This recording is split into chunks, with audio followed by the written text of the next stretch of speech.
Et comme annoncé à l'instant, retour en direct en Midi-Pyrénées pour l'analyse de ce premier tour des élections législatives. Nous sommes ensemble pendant 45 minutes, Patrick. Oui, on ne va pas perdre de temps. On a déjà des résultats, de nouveaux résultats dans le Tarn-et-Garonne, l'Ariège et l'Aveyron notamment, Pascal. Absolument, Patrick. Et dans le Tarn-et-Garonne, c'est la deuxième circonscription, celle de Castel-Sarrazin, très attendue, puisque c'est celle de la PRG, ancienne ministre Sylvia Pinel. Eh bien, Sylvia Pinel sera au second tour. Elle est en ballottage 26,93%. Et ce sera un duel, comme en 2012 d'ailleurs, face au Front National, Romain Lopez. Duel donc pour Sylvia Pinel, comme en 2012, PRG, Front National, dans cette deuxième circonscription du Tarn-et-Garonne. Dans l'Ariège, c'est à noter, et c'est la même configuration que dans la première circonscription, avec Alain Fauré, le sortant socialiste battu. Il ne sera pas présent au deuxième tour. Ce sera donc, comme dans l'autre circonscription ariégeoise, un duel entre le candidat de La République En Marche, la candidate, et Michel Larive de la France Insoumise. Ça, c'est pour l'Ariège. Et puis dans l'Aveyron, dans les trois circonscriptions, on aura un duel République En Marche. Dans la première circonscription, d'abord entre Stéphane Mazars et le sortant Yves Sancy, qui arrive loin en deuxième position. Dans la deuxième, celle de Villefranche-de-Rouergue, entre Anne Blanc et André Hatt. A signalé dans cette circonscription que Marie-Lou Marcel ne se présentait pas, la socialiste. Donc duel là aussi entre En Marche et les Républicains. Et puis dans la troisième de l'Aveyron, c'est à Millau, Arnaud Viala, le sortant républicain. Il faut le signaler parce que c'est assez rare ce soir. C'est un sortant qui est en tête avec 36%. Il sera face au candidat de La République En Marche, Jean-Louis Austruy, pour le deuxième tour dimanche prochain. Merci Pascal pour ces résultats. Nous allons faire un tour de table avec nos invités que je vais vous présenter. À commencer par Elisabeth Pouchelon, vous êtes conseillère régionale Les Républicains au sein du conseil régional d'Occitanie. Merci d'être avec nous. Face à vous, Kamel Chibli, vous êtes vice-président socialiste de cette même région Occitanie. Face à vous également, Michael Nogal, qui est le représentant d'En Marche pour la Haute-Garonne. Et vous êtes candidat dans la 4e circonscription de ce même département. Et puis pour ceux qui n'étaient pas là avec nous tout à l'heure, Manuel Bompard est toujours avec nous. Il est candidat dans la 9e circonscription pour la France Insoumise. Kamel Chibli, si même en Ariège, les candidats socialistes ne se qualifient pas au second tour, ça veut dire que le Parti socialiste est mort ce soir ? Non, il ne faut pas parler de mort. Il ne vous a pas échappé que depuis tout le temps, l'élection législative confirme l'élection présidentielle. Ce qui est à noter, effectivement, c'est qu'il y a une vague qui est, même s'il faut la relativiser, puisque je rappelle qu'il y a plus d'un électeur sur deux, notamment en Ariège, ne sont pas déplacés dans les urnes, donc c'est quand même aussi à noter, voire quand même qu'il y a un souci, parce que la légitimité aussi de nos candidats, même au deuxième tour, est quand même une question à se poser qui est forte. Maintenant, il faut reconnaître la défaite, bien évidemment. Vous savez, on est dans la continuité de ce que nous avons vécu à la présidentielle. Nous avons fait un score aux alentours de 6%. Certains candidats, notamment dans l'Ariège, font aux alentours de 14 à 15 ou 16%. Effectivement, ça reste une défaite par rapport à ce qu'on a connu, mais il faut... Et que le deuxième parti en Ariège qualifié pour le second tour soit la France Insoumise plutôt que le PS. Oui, comment on peut l'analyser ? Mais je pense que, vous savez, vous pouvez le calquer sur l'élection présidentielle. Vous avez eu une dispersion des voix. Vous savez, on a eu un parti socialiste qui a été totalement divisé pendant le quinquennat, après le quinquennat, avec les primaires, après les primaires. Donc force est de constater qu'on a eu, et on l'a senti, moi vous savez, je suis au contact des Ariégeois tous les jours, et j'ai senti effectivement des socialistes, des sympathisants, soit aller vers En Marche, soit aller vers la France Insoumise, parce qu'ils étaient, effectivement, ils proposaient une offre politique. Nous, on était totalement totalement divisés. Donc forcément, ça a beaucoup joué. Elisabeth Pouchelon, on a vu un sortant, les Républicains, qualifiés en tête au second tour en Aveyron. Est-ce que ce soir, votre parti n'a pas bénéficié à la fois, ou plutôt n'a pas essuyé les suites justement de la campagne présidentielle, de l'affaire Fillon, et peut-être aussi un manque de lisibilité par rapport aux candidats En Marche ? Écoutez, je crois qu'il y a une vague Macron qui était attendue. Elle est logique, hein, c'est la logique de la Ve République. Après, la défaite de la droite, elle remonte à loin. Hein, c'est-à-dire que je crois qu'on ne peut pas résumer les choses aux quelques semaines qu'on vient de passer, bien qu'elles aient été assez confuses, à mon sens, dans la stratégie de la droite, qui, à 20h01, appelle à voter Emmanuel Macron et le lendemain demande de la cohabitation. Certains certains qui soutiennent les candidats Macron, d'autres qui tendent la main. Bien, tout ça est effectivement assez confus et a déboussolé notre électorat. Et je pense que c'est une des raisons de l'abstention. Et je crois que c'est ça qu'il faut retenir, c'est qu'on a une grosse abstention. Donc c'est une grosse responsabilité pour l'équipe d'Emmanuel Macron, parce qu'effectivement, il va falloir qu'il tienne compte de toute cette opinion qui ne lui est pas favorable. Justement, Michaël Nogal, on ne va pas dévoiler de grands scoops là, mais visiblement, La République En Marche va faire un très bon score au cours de ce premier tour. Grosse responsabilité désormais sur vos épaules. Comment est-ce que vous analysez ça avec beaucoup de candidats qui ont peu d'expérience quand même? Oui, alors écoutez, aujourd'hui on assiste à des résultats qui sont, comme l'ont dit d'autres invités, on va dire la continuité de l'élection présidentielle, puisque Emmanuel Macron a gagné d'une large victoire quand même au second tour de l'élection présidentielle. Et aujourd'hui, donc les candidats La République En Marche semblent être devant au premier tour dans la majorité des circonscriptions de notre région. Donc évidemment, je m'en réjouis. Je n'oublie pas que l'abstention est forte, mais bien sûr, voilà, ça fait partie de cette responsabilité qu'on a. Et pour répondre à votre question sur les candidats, ils ont été certes, pour certains issus de la société civile, d'autres étaient déjà élus. C'est, on va dire, ce melting pot de candidats qui, je pense aussi, a permis d'avoir de bons résultats ce soir. Alors, direction le Tarn-et-Garonne à présent avec le candidat Front National de la première circonscription, celle dont on n'a pas encore le résultat pour le premier tour, est avec nous. Thierry Vialon, bonsoir. Alors, on l'a vu, le Front National Bonsoir. Est présent dans plusieurs circonscriptions de notre région pour le second tour. Est-ce que, d'ores et déjà, vous pensez, on parlait d'effet présidentiel, mais pour vous, au contraire, est-ce que vous pensez pouvoir faire mieux qu'à la présidentielle pour ces seconds tours qui s'annoncent ?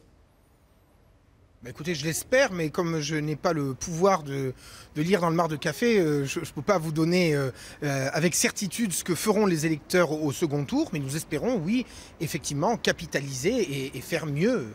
Votre réserve de voix, elle est où ce soir ?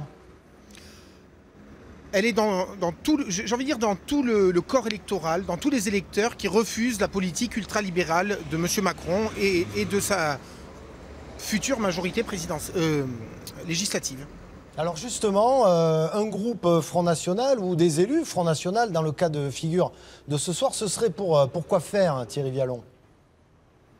Ça serait pour être une force d'opposition, bien sûr, de proposition également, même si, bon, on peut se douter que M. Macron ne tienne pas trop compte de nos avis, mais voilà, ça sera pour être une véritable opposition, pas des députés godillots qui se plieront à la bonne volonté de ce gouvernement. Dernière question, Thierry Vialon, par rapport aux performances que vous aviez pu faire avec votre parti au premier tour de la présidentielle, mais aussi au régional. Le moral ce soir de vos troupes après une présidentielle qui a été finalement assez décevante pour vous ? Écoutez, le moral est assez bon, il n'y a qu'à voir nos scores qui augmentent en termes de pourcentage, en termes de nombre d'électeurs. Il n'y a aucune raison de se sentir abattu, bien au contraire. Maintenant, voilà, moi, sur cette circonscription, j'attends mes résultats. Sur la deuxième du Tarn-et-Garonne, donc le candidat est qualifié. Donc voilà, on reste mobilisé, bien entendu. Merci Thierry Vialon d'avoir été en duplex avec nous depuis le Tarn-et-Garonne. Je vous propose maintenant de nous rendre dans les Hautes-Pyrénées où Pascal Lagorce a utilisé le mot tout à l'heure. Un séisme s'est déclenché. Jean Glavany ne sera pas présent au second tour. Régis Cotias, vous êtes en duplex avec nous depuis Orléans. Alors comment est-ce que ce séisme a été ressenti sous vos pieds ? Eh bien, pour les militants, ça a été la stupéfaction, l'abattement, la déception, bien évidemment, puisque, donc, vous l'avez dit, Jean Glavany ne sera pas présent au deuxième tour de cette élection législative. Alors, c'est un séisme dans le sens où c'est une figure du Parti socialiste qui va disparaître de l'Assemblée nationale. Jean Glavany était élu depuis 1993, plus de 20 ans à siéger à l'Assemblée nationale. Il a également été ministre, conseiller de François Mitterrand. C'est une figure du PS qui disparaît. Il est largement devancé par le candidat de La République En Marche, Jean-Bernard Saint-Pastou, maire de Bagnères de Bigorre, mais il est surtout devancé par la candidate de la France Insoumise, Sylvie Ferrer, qui le devance de 366 voix. L'écart est faible, mais suffisant pour simplement disqualifier, éliminer Jean Glavany. Il s'est exprimé tout à l'heure, il a commenté cette élection lorsque les résultats définitifs ont été connus. Je vous propose d'écouter Jean Glavany qui commente sans résultat, mais de façon plus globale, ce premier tour des élections législatives. Il faut savoir reconnaître ses défaites et les reconnaître avec dignité et élégance. Donc je ne ferai aucune déclaration fracassante, ni encore moins amère. Ce résultat, c'est le vote des citoyens, le vote libre des citoyens. D'une certaine manière, il me dépasse dans la mesure où on voit bien que c'est un raz-de-marée, pas seulement local, national, et que bon, ça dépasse notre propre personne. Donc j'accepte cette défaite. Évidemment, je suis d'autant plus touché qu'il y a encore 5600 et quelques personnes qui ont voté pour moi. Ça veut dire que bon, il y a encore des gens fidèles et reconnaissants. Alors, Jean Glavany, on vient de le voir battu. Merci Régis Cotias, qui était donc à Orient. Jean Glavany battu, des bastions socialistes qui sont tombés en Ariège. Laurent Dubois, comment peut-on analyser cet état de fait ce soir ? Ça a été dit sur ce plateau, il y a d'abord une sorte d'effet domino de conséquences logiques. Les présidentielles sont passées devant, législatives derrière. Il faut rappeler que l'inversion du calendrier remonte à une réforme de Jacques Chirac et de Lionel Jospin, et c'était l'effet voulu. C'est-à-dire que créer une sorte de mécanique implacable, on donne une majorité au président qui vient d'être élu. Donc on est là dans une sorte de logique institutionnelle. C'est aussi évident que pour un chameau, se dispenser de boire pendant 3 mois. L'autre point, c'est qu'effectivement, il y a quand même un problème, c'est que cette campagne a été judicieusement vidée de sa substance par Emmanuel Macron. Il a su créer une sorte de temps politique hors sol, plein de symboles, plein de références internationales, en évitant soigneusement les polémiques nationales, en évitant donc aux adversaires de se remobiliser. Il a plutôt joué à droite en mettant le curseur, notamment sur le redoublement à l'école, etc., du côté de l'électorat de droite. Il a évité de remobiliser la gauche en ne donnant pas trop de détails sur sa réforme du Code du travail, et en même temps en faisant clin d'œil à la droite en disant on va retoucher le Code du travail. Donc tout ça est plutôt bien joué. Emmanuel Macron a optimisé et poussé jusqu'à ses conséquences ultimes la mécanique de la Ve République. Manuel Bompard, vous partagez cette analyse de l'habileté politique d'Emmanuel Macron ? Bien sûr, c'est sans doute très habile d'un point de vue stratégique, mais ça pose quand même une difficulté démocratique. Une élection, elle doit permettre de trancher entre des projets politiques différents. Et pour qu'une élection se déroule dans des bonnes conditions, il faut que ces projets soient sur la table. Et effectivement, dans le premier tour, cette campagne de premier tour, il y a eu une volonté de masquer la réalité des intentions de la part des candidats de M. Macron.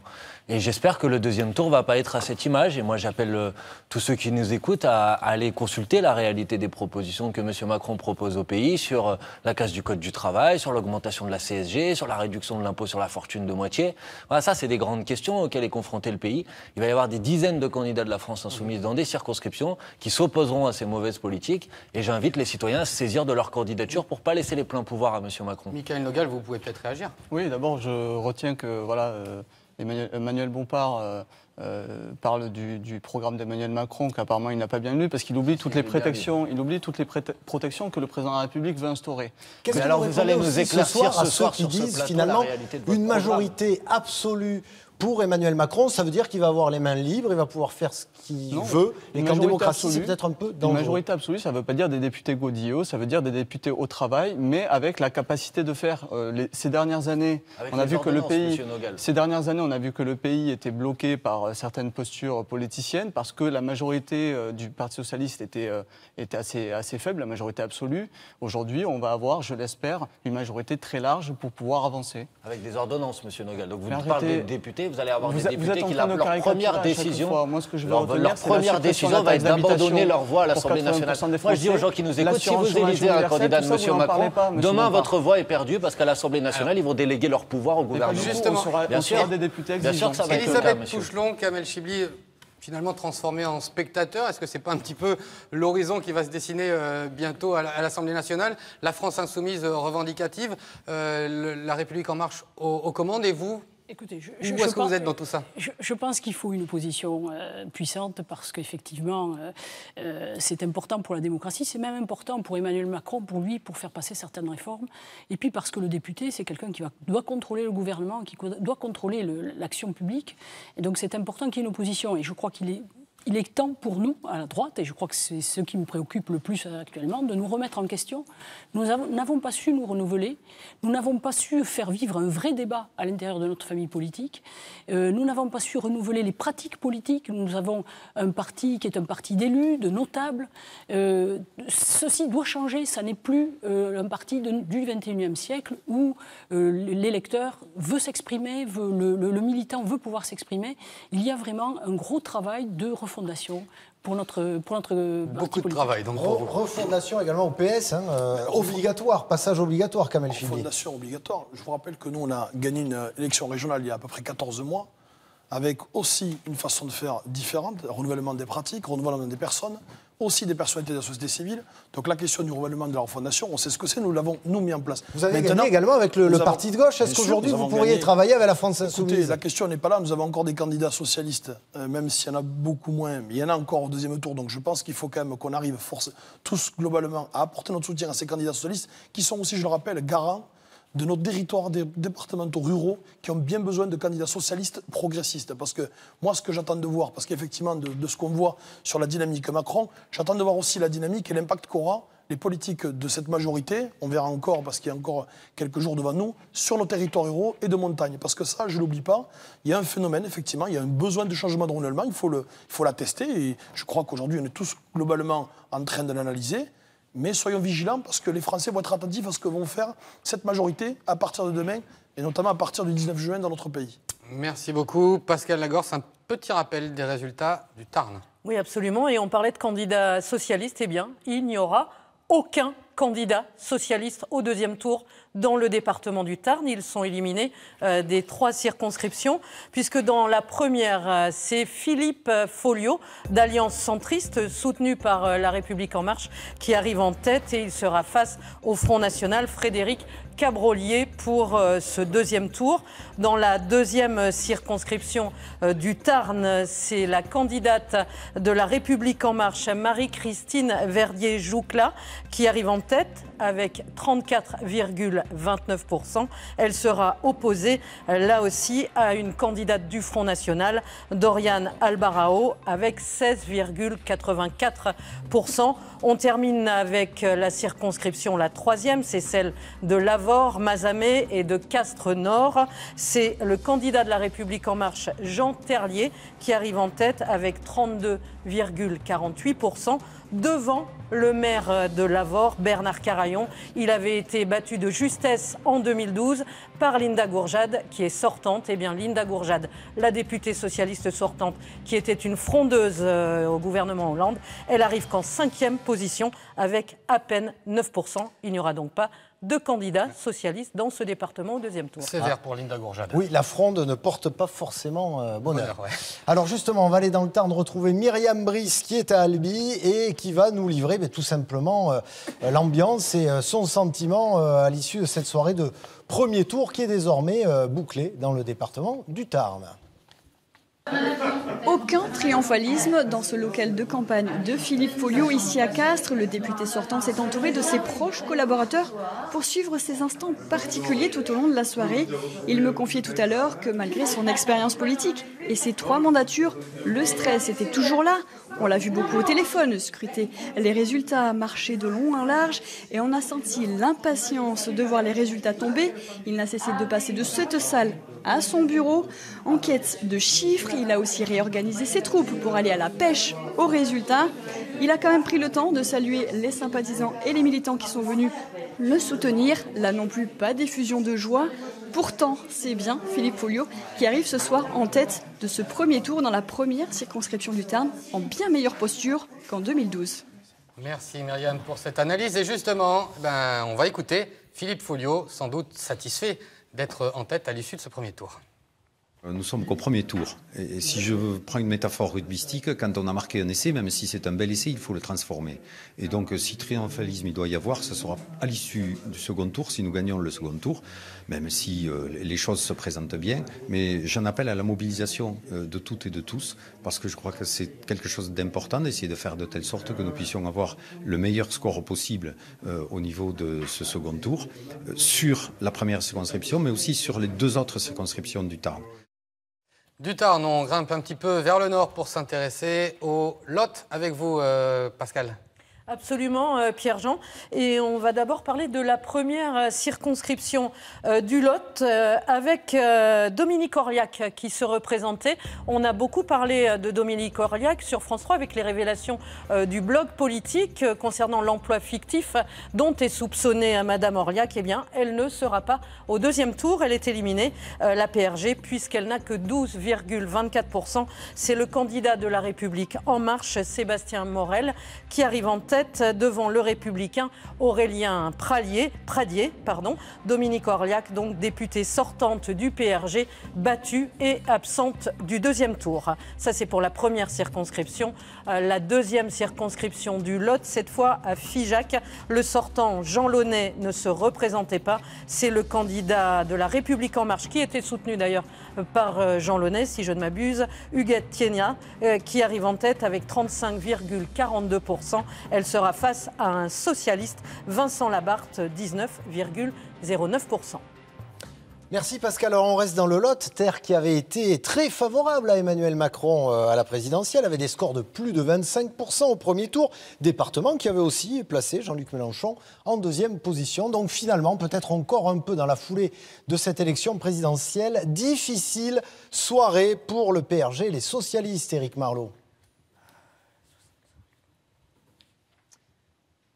Oui, effectivement, nous sommes ici à la préfecture du Lot qui est maintenant quasiment vide, mais ce soir nous avons vu défiler pas mal des candidats qui se présentaient à ces législatives. Le premier sur place ce soir à 20h était Sébastien Morel, le candidat La République En Marche sur la première circonscription.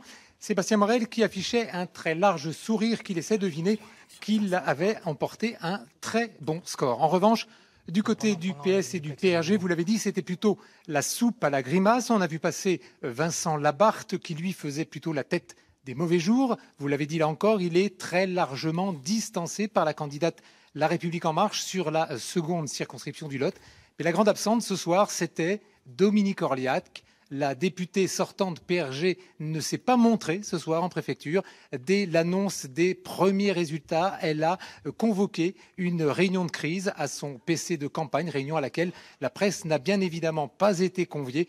Ce soir, les législatives 2017 marquent une véritable bérésina pour la gauche. Le département du Lot, qui habituellement vote très à gauche, ce fief du PRG, eh bien, ne verra pas de candidat de la gauche au second tour sur la première circonscription du Lot. Merci Éric Marlot pour cette analyse. Et pour aller plus loin en ce qui concerne le territoire du département du Lot, je vous propose d'écouter la réaction de Vincent Labarthe, le candidat PS qui termine donc second de ce premier tour dans la deuxième circonscription, assez loin quand même derrière la candidate de La République En Marche. On écoute Vincent Labarthe. On va se mettre en ordre par rapport à ce second tour. On va travailler et je proposerai d'ailleurs qu'on puisse tenir un débat parce qu'il me semble que c'est intéressant pour éclairer l'opinion de nos concitoyens à la veille de ce second tour. Et puis pour voir un peu qui est qui, sachant que pour ce qui me concerne, je ne connais pas Huguette Thiénia. Je ne sais pas si c'est une personne de droite, de gauche. J'aimerais pouvoir effectivement échanger avec elle. Donc je vais lui demander, lui proposer dès ce soir qu'on puisse effectivement organiser un débat. Alors Kamel Chibli, un de vos collègues, vice-président du conseil régional, socialiste, comme vous, comment peut se présenter, entre guillemets, j'allais dire, le second tour dans ces conditions? Mais je pense que ce qu'a dit Vincent Labarthe est juste. À un moment donné, il faut que les habitants du Lot, en tout cas de cette circonscription, puissent savoir quelles sont les positions du candidat En Marche, présenté par la majorité d'Emmanuel Macron, sur un certain nombre de sujets. Il y a beaucoup de flottements, on entend beaucoup de choses, y compris sur l'éducation nationale, sur la question de la loi travail, les ordonnances. Je crois qu'il est important pour nos habitants et pour la circonscription, notamment dans un département rural comme le Lot, notamment autour du monde aussi de l'agroalimentaire, de comprendre quels sont sur les sujets, d'avoir des véritables débats de fond. Et il faut que nos concitoyens sachent. Parce qu'aujourd'hui, effectivement, il y a l'effet domino que l'on connaît. Mais ce n'est pas pour autant qu'il faut occulter le deuxième tour de cette élection et faire en sorte que les citoyens puissent avoir tous tous les éléments. Mais c'était le cas pour toutes les élections législatives qui suivent une présidentielle. Tout à l'heure, M. Bompard disait la majorité absolue. Le PS avait la majorité absolue après avoir décroché le poste de président. L'UMP l'avait fait avant avec M. Sarkozy. C'est un peu dans la logique de la 5e République. Oui, mais il ne vous a pas échappé que nous avons un président qui se dit de droite et de gauche, ou ni de droite ni de gauche. Ni de droite ni de gauche, je crois. Peu importe, des deux, en fonction de ce qui... Vous savez, il y a des candidats en marche. Vous restez là dans un clivage. Juste, je termine. Moi, oui, mais vous restez là dans un clivage que les Français ne voient plus. Donc, écoutez, regardez les candidats en marche sur les 577 circonscriptions, il y a autant d'avis que de personnes. Donc, moi, je reprends juste ce que je... C'est pas une attaque, c'est un constat. C'est pas une caricature, c'est un constat aujourd'hui. La problématique qu'on a aujourd'hui, mais je ne l'occulte pas. La problématique qui est posée aujourd'hui, c'est que les électeurs et les citoyens ont besoin de savoir et de comprendre. C'est logique en démocratie. Sans m'éloigner de la question du programme, Michaël Nogal, sans s'éloigner de la question du programme, aujourd'hui, finalement, dans cette dynamique présidentielle législative, est-ce qu'il ne suffisait pas d'avoir la photo d'Emmanuel Macron sur son affiche pour gagner ? Non, mais là j'entends beaucoup de caricatures et je veux rectifier. C'est-à-dire qu'aujourd'hui, on est sur le terrain depuis plusieurs mois pour expliquer le programme d'Emmanuel Macron. C'est le programme que les Français ont choisi. Aujourd'hui, les députés qui seront élus La République En Marche porteront ce projet. Il n'y a pas de choses cachées ou quoi que ce soit. Par contre, après, sur la mise en place de certaines mesures, il faudra discuter, il faudra concerter avec les acteurs locaux parce qu'il y a un respect des acteurs locaux, des collectivités, que ce soit du département, de la région. Les choses ne vont pas se faire de bas en haut simplement, mais se feront dans la concertation. C'est la méthode Manuel Macron. Bompard, finalement, vous avez fait pratiquement le même type de campagne que La République En Marche. Le terrain, on vient s'ancrer sur les territoires. Et une figure forte nationale aussi, Jean-Luc Mélenchon, qui suffisait parfois aussi d'avoir sur l'affiche. Voilà. Est-ce que là aussi, finalement, deux méthodes similaires et des résultats un peu différents et des programmes opposés. Non, mais l'élection législative, c'est une élection nationale et c'est normal qu'elle doit permettre de faire des choix entre des projets de société différents. Et effectivement, nous, on a porté dans cette élection législative le programme qu'a porté Jean-Luc Mélenchon à l'élection présidentielle, l'avenir en commun, et on s'en est pas caché. Mais je voulais dire à M. Noguel, puisqu'il nous dit qu'il explique le programme partout sur le terrain, peut-être qu'il va pouvoir nous expliquer ici un certain nombre de points sur lesquels, moi en tout cas, je n'ai pas encore compris exactement quelle était la réalité de vos intentions. Vous nous dites que vous allez supprimer 120 000 postes de fonctionnaires, mais quand on lit vos documents de campagne, vous voulez augmenter les moyens dans la santé et l'éducation. Où allez-vous les chercher? Est-ce que vous pouvez nous le dire? Vous nous parlez du programme de la destruction de la loi travail. Attendez, je vais aller au bout et après je vais vous laisser répondre. Vous voyez, au moins ça éclairera les citoyens. Vous nous parlez de la loi travail. Bon, vous parlez de l'inversion de la hiérarchie des normes, ça va concerner quel sujet? Est-ce que, par exemple, vous êtes favorable à ce que des accords d'entreprise puissent déroger à la loi ou à des accords de branche sur la question des salaires? Parce que si oui, il faut le dire, parce qu'il faut que les gens qui nous écoutent sachent comment organiser la baisse généralisée des salaires dans ce pays par les accords d'entreprise. Il faut que les gens le sachent. Si vous votez pour M. Macron, vous attendez à avoir baissé votre salaire par des accords. On va laisser répondre. Ne dites pas des mensonges. Concernant les salaires, on va les augmenter. Comment on va les augmenter? En supprimant certaines cotisations salariales. On va aussi supprimer certaines cotisations pour les chefs d'entreprise. Donc ça va... La baisse de la taxe d'habitation dont je parlais tout à l'heure, qui va concerner 80% des Français, tout ça, ça va les aider dans leur pouvoir d'achat. Donc dire que Emmanuel Macron va baisser les salaires des Français, c'est faux. C'est un mensonge. C'est exact. Vous savez, quand vous enlevez des cotisations, vous baissez le salaire. En général, c'est votre technique. Vous êtes toujours dans la caricature et le mensonge. On n'arrivera pas à vous accorder ce soir. Non. Vous êtes dans le flou, monsieur. C'est pour ça la difficulté. Si vous voulez pas faire un choix, dites la réalité de vos intentions. Mais non, mais attendez, arrêtez de caricaturer les choses. Si les Français veulent savoir encore le programme d'Emmanuel Macron, c'est simple, En Marche/programme, et vous aurez tous les détails du programme d'Emmanuel Macron. Que les journalistes et je vous invite à le consulter parce qu'apparemment vous ne l'avez pas encore consulté. Après plusieurs mois de campagne, c'est étonnant. Et on verra surtout ce que fera la majorité. Oui, effectivement. Voilà. Sachant qu'il faut rappeler qu'il y a un deuxième tour, il y a quand même eu plus d'un électeur sur deux qui n'est pas venu aux urnes. Donc il faut aussi que les citoyens se mobilisent. C'est aussi malheureusement la faute de nos hommes politiques qui n'ont pas forcément su leur donner le bon message. Je suis entièrement d'accord. C'est pour ça qu'il faut quand même les appeler, parce que la démocratie, elle doit vivre. Pour qu'elle vive, il faut que les électeurs puissent voter. Et donc il faut qu'ils aillent dans les urnes. Tout à fait. On ne peut qu'encourager votre discours citoyen. On va aller du côté de notre site internet, voir si Fabrice Valéry et ses équipes ont eux aussi beaucoup d'animations sur leur site.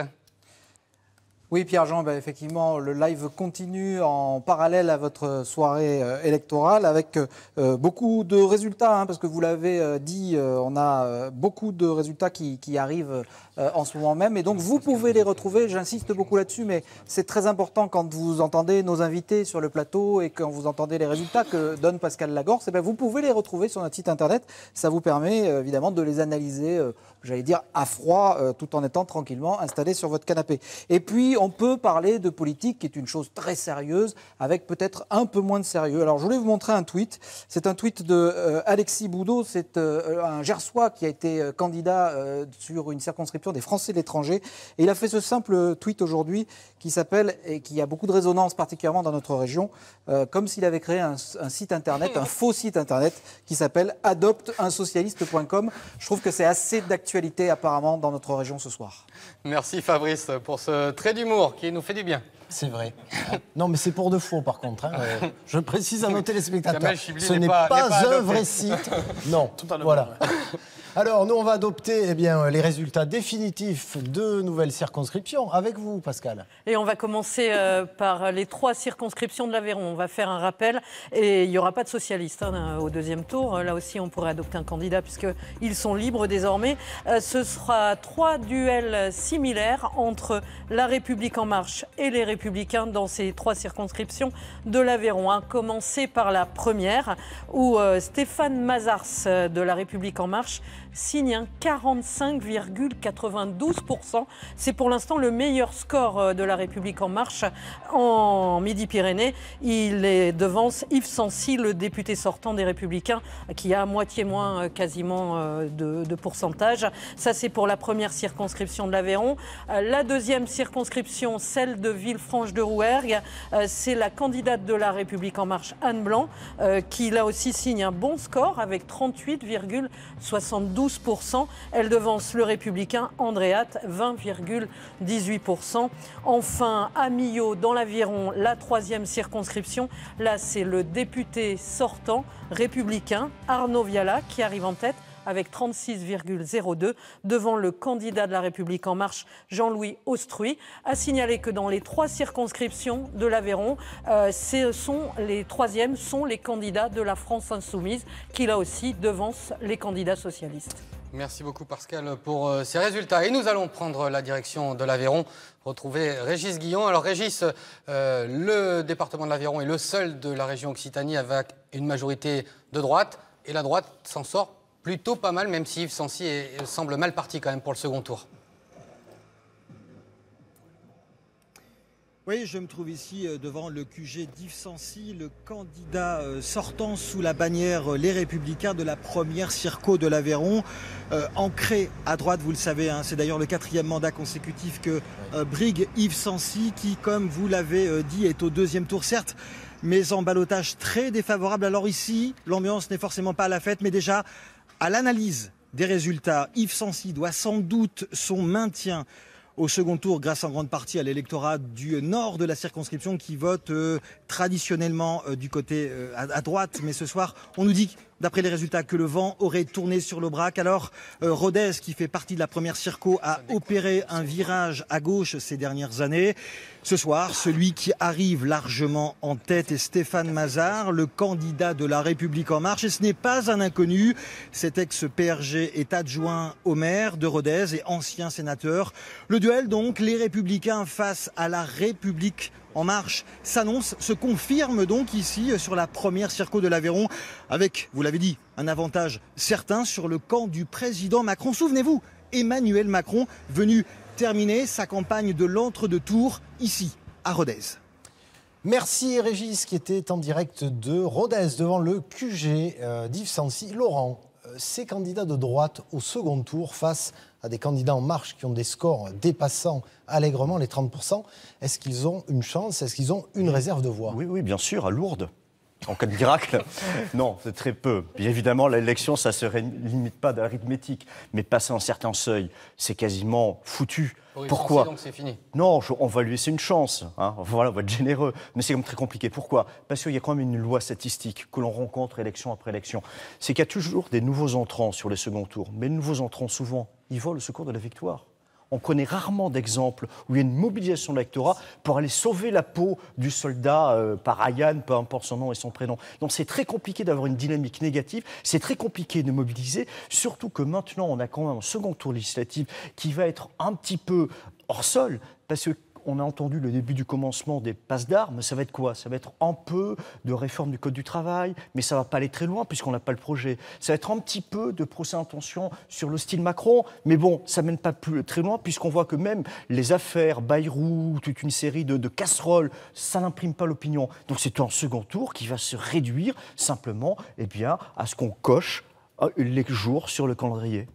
Elisabeth Pouchelon, le fait que la droite se maintienne, j'ai envie de dire, dans l'Aveyron, c'est quand même une satisfaction. C'est le seul département qui appartient, en tout cas, dans lequel il y a une majorité républicaine. Oui, c'est un département qui est connoté à droite quand même depuis longtemps, donc il est un peu normal que la droite résiste davantage. Bon, moi je crois que quand même, de toute façon l'élection, elle sera faite le soir du second tour.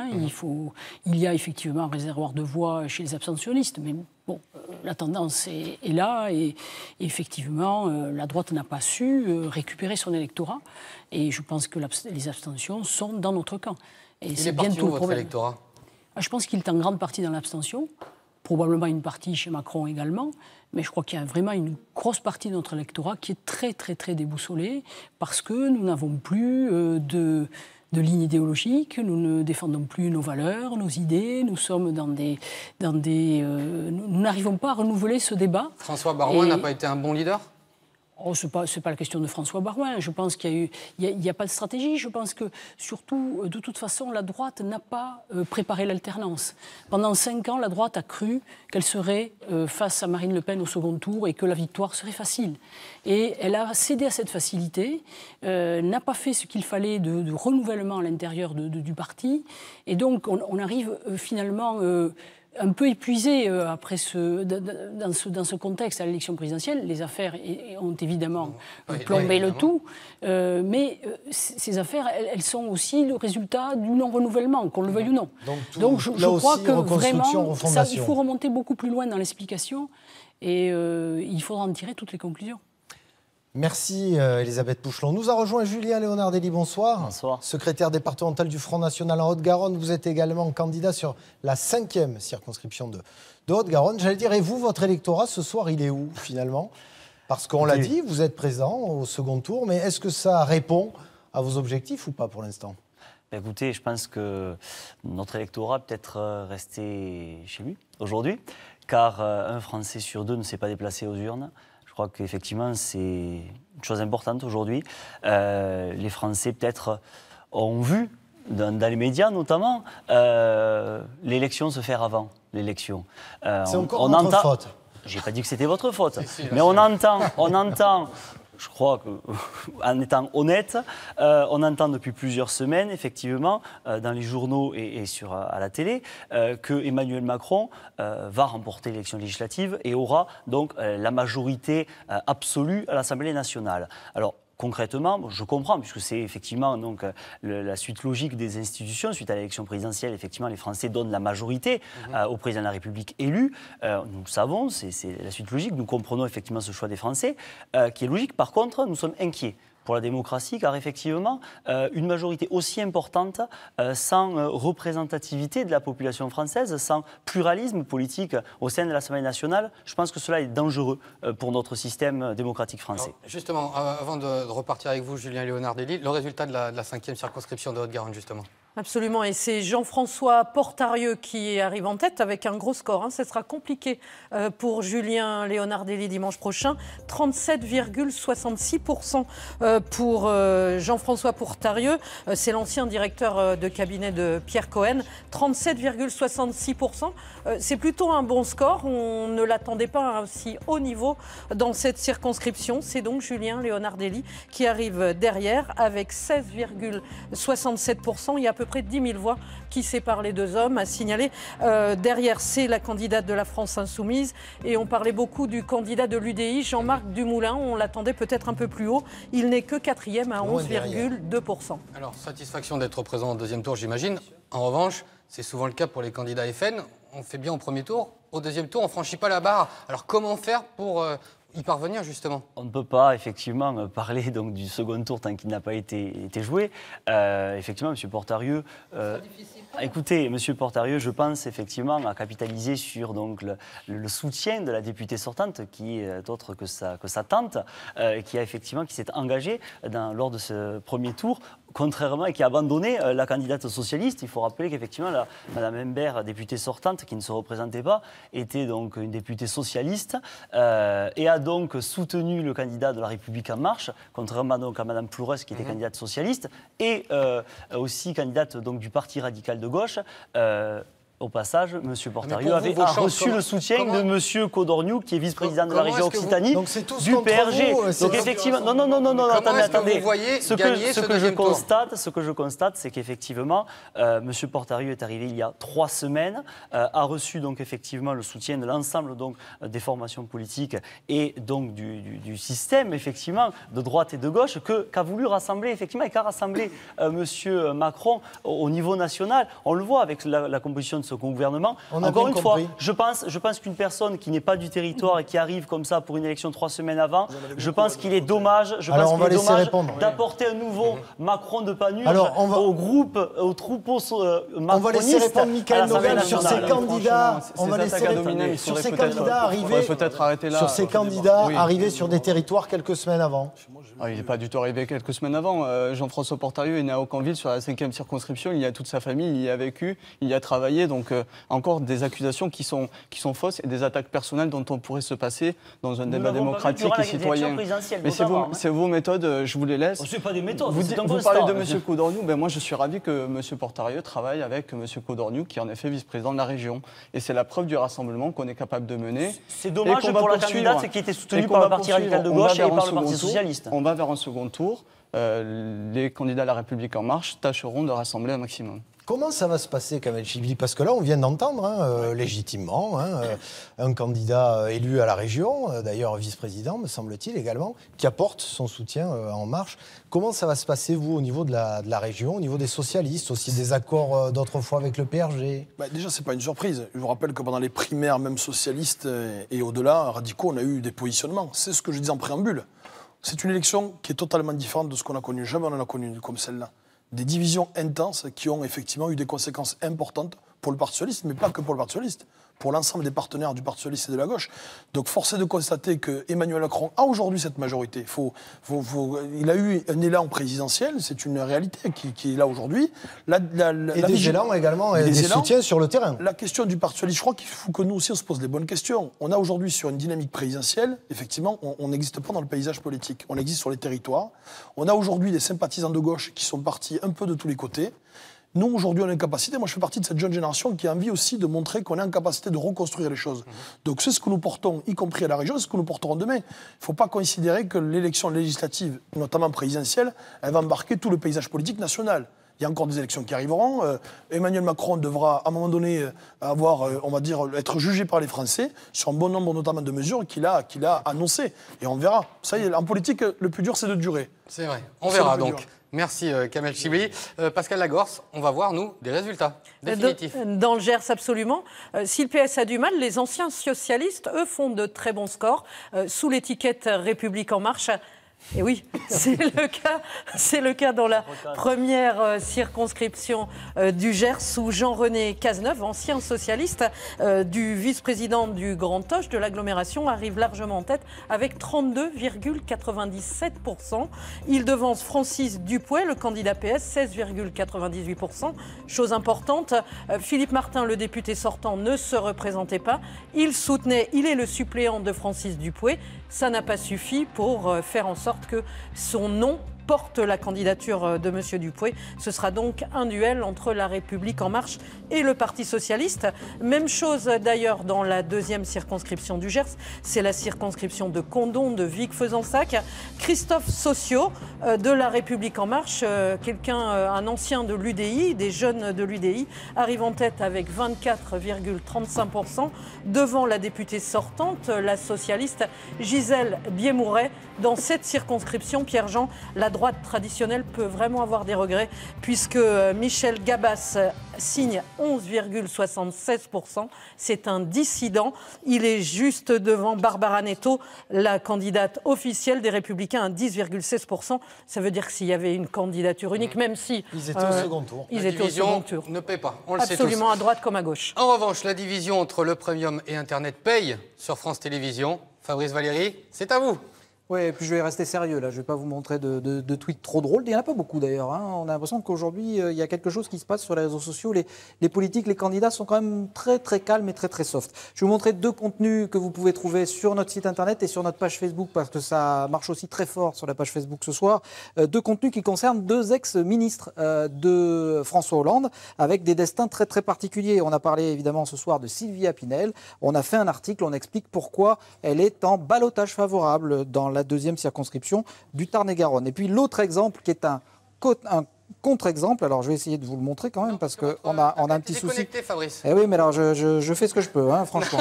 Mais je vous garantis que l'article existe, même si vous l'avez pas vu. Voilà. Et donc sur notre page Facebook, cette fois, vous allez trouver le destin un petit peu différent, très différent, même celui de Kader Arif, l'ancien ministre de François Hollande. Lui aussi, eh bien, dans une situation très compliquée, comme beaucoup de socialistes, il a été éliminé dès le premier tour. Il serait même en 5e position. On n'a pas encore le résultat totalement définitif sur la 10e circonscription de la Haute-Garonne. Merci beaucoup Fabrice, et bien évidemment l'information se poursuit 24 heures sur 24 sur notre site internet France 3 Occitanie. Quant à nous, on va se retrouver d'ici un petit quart d'heure pour une 3e tranche entièrement consacrée à cette élection législative, premier tour en Midi-Pyrénées. À tout à l'heure. À tout à l'heure.